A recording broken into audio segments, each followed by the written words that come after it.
National school of drama Bharat Ratna মহোৎসবের অন্তর্গত জনভারত মহোৎসবে গণপতা সপ্তককে আমন্ত্রণ জানানোর জন্য ধন্যবাদ। আমরা কৃতজ্ঞতা স্বীকার করি ministry of culture, government of ইন্ডিয়াকে। শুরু হচ্ছে আমাদের নাটক সোনার পাখি ফিরে এলো। মূল নাটক ললাট প্রকাশ, বাংলা অনুবাদ সৌমেন রায়, নির্দেশনা প্রণয় বিশ্বাস, প্রযোজনা গণপতা সপ্তক। ও আমার দেশের মাটি, তোমার পরে একাই মাথা। ও আমার দেশের মাটি, তোমার পরে একাই মাথা। তোমাকে বিশ্বময়, তোমাকে বিশ্বময় আচল পাতা। ও আমার দেশের মাটি, তোমার পরে একাই মাথা।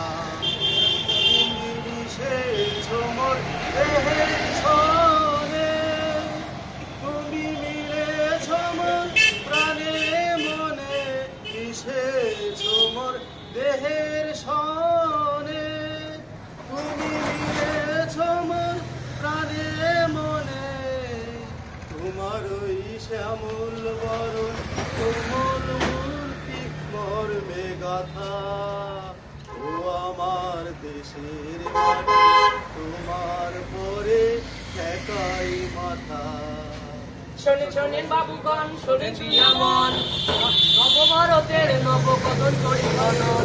বিকশিত ভারতের মূল কথা পঞ্চগ্রাম, প্রধানুক আমাদের বসুধৈব কুটুম্বকম। শোনেন শোনেন শোনেন শোনেন বিয়ামন, নবভারতের নবকথন পরিগণন। বিকশিত ভারতের মূল কথা পঞ্চগ্রাম, বিশ্ব জানুক আমাদের বসুধৈব কুটুম্বকম। মোদের বেদ মোদের পুরাণ বিশ্বে সমাদিত, ভরত মুনির আপন হাতে নাট্যশাস্ত্র রচিত। মোদের বেদ মোদের পুরাণ বিশ্বে সমাদিত, ভরত মুনির আপন হাতে নাট্যশাস্ত্র রচিত। আমি বাঁচি আমি বাঁচি তাহাকে সাথী, এই তার মূল কথা। ভারত আজ বিশ্ব সবাই উচ্চতার মাথা, ভারত আজ বিশ্ব সবাই উচ্চতার মাথা। শোনেন শোনেন সুবিজন, শোনেন দিয়ামন, নবভারতের নবকথন করি বনন। শোনেন শোনেন সুবিজন, শোনেন দিয়ামন, নবভারতের নবকথন করি বনন। নাটকে একটা জাদু থাকে। জাদু মানে জাদু, আকর্ষণ, বহু মানুষ আর সেই আকর্ষণের জন্য আমাদের দেশ আরম্ভ।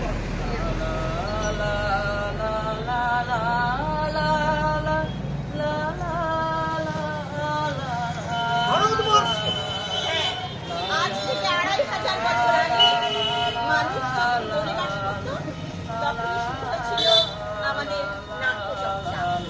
আর এই নাট্যচর্চা ছড়িয়ে পড়েছিল চারদিকে। আর আপনারা তো সবাই বেদের কথা জানেন। হ্যাঁ জানি তো। বেদ কয়টি তাও নিশ্চয়ই জানেন। হ্যাঁ চারটি। না, বেদ 5টি। হ্যাঁ বেদ 5টি।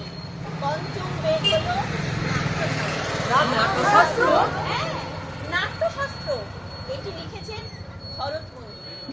আপনারা কি পঞ্চম বেদ সম্পর্কে আগ্রহী? হ্যাঁ আমরা পঞ্চম বেদ সম্পর্কে আগ্রহী। আমরা জানি ঋক, সাম, যজুর, অথর্ব, এই 4টি বেদ। এই 4টি বেদ থেকে আমাদের সেনা, চিকিৎসা, গণিত, জ্যোতির্বিজ্ঞান বিষয়গুলি আয়ত্ত করেছিলেন। আমরা পেয়েছিলাম আর্যভট্টকে, যিনি সারা বিশ্বের কাছে জ্ঞানের ধারণা দিয়েছিলেন। তারপর মানুষকে সমাজবদ্ধ করতে, শৃঙ্খলাবদ্ধ করতে সংস্কৃতির জন্ম হয়। আপনি পঞ্চম বেদ নাট্যশাস্ত্র নিয়ে বলুন। আমাদের দেশে ভরত মুনি নামে এক ঋষি ছিলেন। তিনি সাহিত্যকলা, শিল্পকলা, নৃত্যকলা, চারুকলা সবকিছু সংমিশ্রণে নাট্যশাস্ত্র রচনা করেন। নাটকের অর্থ ছিল শৃঙ্খলা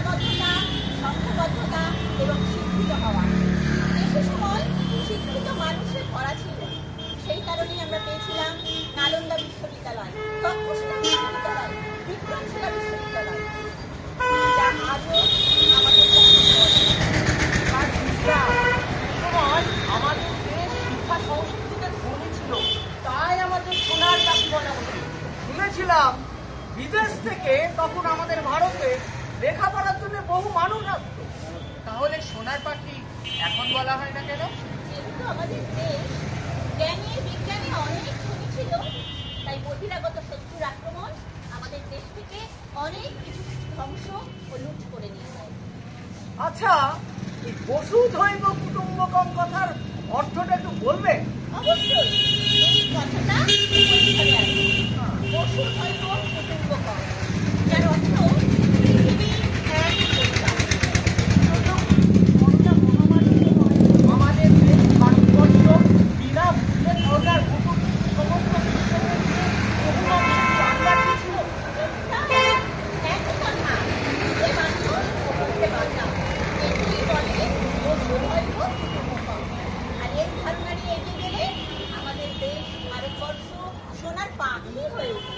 ও আমার দেশের মাটি, তোমার পরে একাই মাথা। ও আমার দেশের মাটি, তোমার পরে একাই মাথা। ও আমার দেশের মাটি, তোমার পরে একাই মাথা। ও আমার দেশের মাটি, তোমার পরে একাই মাথা। তবে পাখিকে সোনায় আবরণ দিতে আমাদের নাটকের একটা ভূমিকা থাকা উচিত।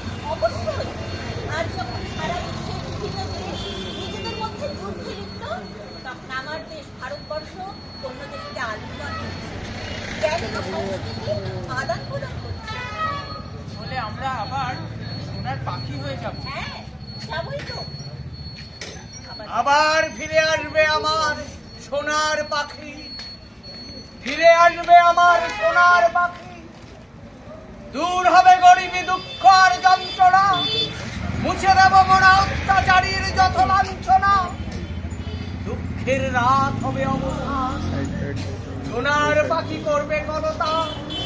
সীমান্তে হব মোরা প্রহরী, রুখব হানাদারদের যত হানাদারি। ফিরে এসো সোনার পাখি, তোমায় হৃদ মাজারে রাখবো। ফিরে এসো সোনার পাখি, তোমায় হৃদ মাঝারে রাখবো। আচ্ছা, সোনার পাখিকে ফিরিয়ে আনতে আমাদের কি কি করতে হবে? আমাদের মধ্যে যারা শিক্ষক আছে তারা চেষ্টা করবে যেখানে শিক্ষার আলো পৌঁছে পৌঁছে দিতে। যারা নারীদের নিয়ে কাজ করবে তারা চেষ্টা করবে নারীদের মুক্তি এবং নারীদের সচেতনতা করতে। হ্যাঁ, নারী যদি শক্তিশালী হয় তাহলে দেশ, সমাজ, পরিবার আরো শক্তিশালী হয়ে উঠবে। আমরা জনগণকে সচেতন করবো কিভাবে? মাদকতা থেকে জনগণকে দূরে থাকার পরামর্শ দেব। এতে তার নিজের স্বাস্থ্য এবং পরিবারের ক্ষতি হয়। এছাড়া জাতপাত, ধর্ম, অস্পৃশ্যতা থেকে মানুষকে দূরে থাকার পরামর্শ দেব। তাদের বোঝান আর কিভাবে সম্ভব? বিজ্ঞান সম্পর্কে আগ্রহ তৈরি করুন, যাতে আমার দেশ ভারতবর্ষ আত্মনির্ভরশীল হয়ে উঠতে পারে। আচ্ছা, এসব আমরা নাটকের মাধ্যমে করতে পারি। অবশ্যই নাট্যচর্চায় আছে। অবশ্যই আমাদের সংস্কৃতি নাটকের মধ্যে আগামী প্রজন্মের কাছে। তাহলে তো আমাদের প্রথমেই ঐক্যবদ্ধ হতে হবে, আমাদের স্বনির্ভর হতে হবে। তাহলে সারা বিশ্ব আমাদেরকে অনুসরণ করবে, আমরা সারা বিশ্বকে নেতৃত্ব দিতে পারবো। যে নেতৃত্ব শান্তির বার্তা থাকবে, বাদের কথা থাকবে না, থাকবে মানবতার কথা, মানুষের কথা। এছাড়াও সমাজের আরো অন্ধকার দিক আছে, সেখানেও আপনাদের আলো জ্বালাতে হবে। আচ্ছা, সে সম্পর্কেও আমাদের বলুন। আরে বাবা, আমি যদি সব দেখিয়ে দিই, বুঝিয়ে দিই, আপনারা কি করবেন? আপনারা দেখুন, আপনারা বুঝুন, চোখ খোলা রাখুন, বোঝার চেষ্টা করুন। আচ্ছা, আমি কিছুটা বলছি।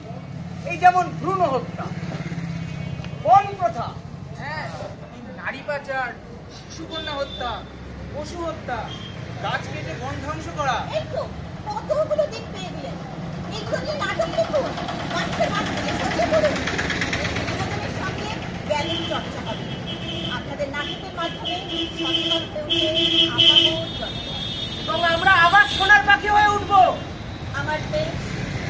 ভারতবর্ষ বসুধৈব কুটুম্বকের ঐতিহ্য বহন করে 2047 সালে 100 বছরের স্বাধীনতা উদযাপন করবে। বসুধৈব কুটুম্বকম। ও আমার দেশের মাটি তোমার করে একাই মাথা। ও আমার দেশের মাটি তোমার করে একাই মাথা। লা লা লা লা লা লা লা লা লা লা লা। ন্যাশনাল স্কুল অফ ড্রামা অর্থাৎ রাষ্ট্রীয় নাট্য বিদ্যালয় আয়োজিত আরুণ জলরঙ্গ মহোৎসবে আমরা সকলে অঙ্গীকার করি আমরা আমাদের সংস্কৃতি, আমাদের শিল্প, আমাদের যা কিছু ভালো আছে তা নিয়ে আমরা এগিয়ে যাব উন্নত ভারতে। আসুন আমরা সবাই মিলে একসাথে বলি আমাদের লক্ষ্য উন্নত ভারত, আমাদের লক্ষ্য হোক উন্নত ভারত, আমাদের ঐতিহ্য আমাদের গর্ব, আমাদের ঐতিহ্য আমাদের গর্ব, নাগরিক অধিকার ও কর্তব্যবোধ আমাদের ব্রত। জয় ভারত, বন্দে মাতরম, বন্দে ভারত। বন্দে মাতরম, বন্দে মাতরম, বন্দে মাতরম, বন্দে মাতরম, বন্দে মাতরম, বন্দে মাতরম, বন্দে